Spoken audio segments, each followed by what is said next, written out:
अस्सलाम वालेकुम स्टूडेंट, बिस्मिल्लाहिर्रहमानिर्रहीम। स्टूडेंट, नेक्स्ट थ्योरम देखते हैं हम।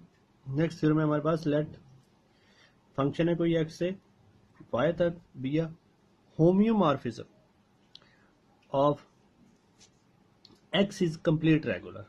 क्या है होम्योमॉर्फिज्म?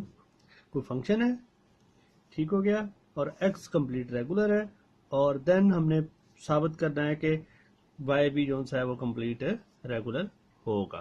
ठीक हो गया, यानी कि आप ये कह लो कि इसमें ये बाइजेक्टिव फंक्शन है कि इसका इनवर्स भी जो है वो एग्जिस्ट करता है। ठीक है, प्रूफ की जानी। लेट बी, आपने कोई सेट लिया जो क्लोज किस में है, वाई में है। कोई एलिमेंट है जो बी से क्या कर रहा है, बिलोंग कर रहा है। देन देयर इज कोई एक्स एलिमेंट, क्या है, एक्स सेट से स्पेस से क्या कर रहा है, बिलोंग करता है। सच दैट, क्योंकि अब फंक्शन है एक्स टू वाई है, तो F of X is equal to the Y आ गया। तो इस शक्ल का क्या है, फंक्शन है, एग्जिस्ट करेगा। सिंस आप कह रहे हैं क्योंकि होम्योमॉर्फिज्म है तो फंक्शन क्या है, कंटिन्यूस भी होगा। देयरफॉर अब अगर जो बी इनवर्स है, ठीक है, बी क्या चीज है, बी वाई का सबसेट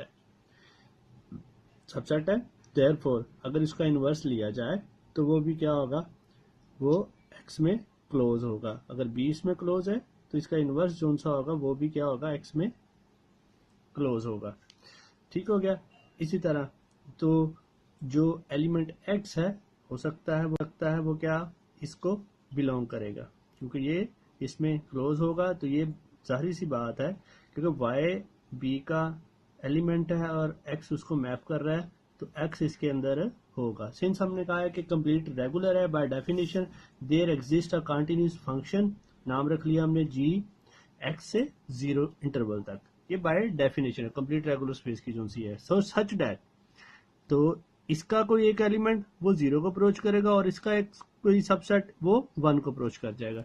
क्योंकि यहाँ एलिमेंट हमने एक्स लिया हुआ था, G of X is equal to zero. तो अब सेट क्या था हमारे पास, एफ इनवर्स बी। तो G of F inverse of B is equal to किसको अप्रोच करेगा, वन को कर जाएगा। सिंस क्योंकि होम्योमॉर्फिज्म थी ये, तो सिंस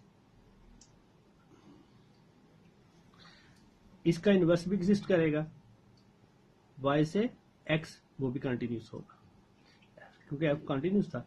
देयरफॉर हम एक देयरफॉर आपके पास एक और फंक्शन एग्जिस्ट कर रहा है कि अगर हम कंपोजिशन लेते हैं, ठीक है, इन दोनों की कंपोजिशन लें तो फिर क्या होगा। ठीक है, ये आता क्या था, ये x इसको अप्रोच कर रहा था, तो ये x को अप्रोच कर रहा है, तो ये अब क्या हो जाएगा कि y इस इंटरवल को अप्रोच कर जाएगा। तो ये एक हमारे पास फंक्शन आ गया, अब लेके देखते हैं। ठीक है, तो क्या होगा, h ऑफ y क्योंकि हम कह चुके हैं कि y किससे बिलोंग कर रहा है, b से, और b किसका सबसेट है, y का, जस्ट दिस। तो हम इन दोनों के दरमियान लेके देखते हैं फंक्शन। तो h of y is equal to क्या आ जाएगा, g of F inverse y आ जाएगा। तो आपको पता है एफ ऑफ इनवर्स किसके इक्वल आ सकता है, अगर आप यहाँ से लें F of inverse y x के इक्वल आ जाएगा। तो यहाँ हमने देखें इसकी जगह x पुट किया, तो g ऑफ x हमने अभी ऊपर लिया इज इक्वल टू जीरो आ गया। b की बात करते हैं, F of g of F of inverse into b, तो ये सारा इस फॉर्म में आएगा, ये भी हम ऊपर कह के आए हैं, इज इक्वल टू किसके है, वन है। This is satisfy the definition of a complete regular space. Hence हम कह सकते हैं कि y is also a complete regular space. I hope के आप अंडरस्टैंड कर चुके। अगर कोई जेन में क्वेश्चन हो आप कमेंट्स कर सकते हैं, मैं आपके कमेंट्स का आंसर दूंगा इंशाल्लाह। नेक्स्ट के लिए अल्लाह हाफिज।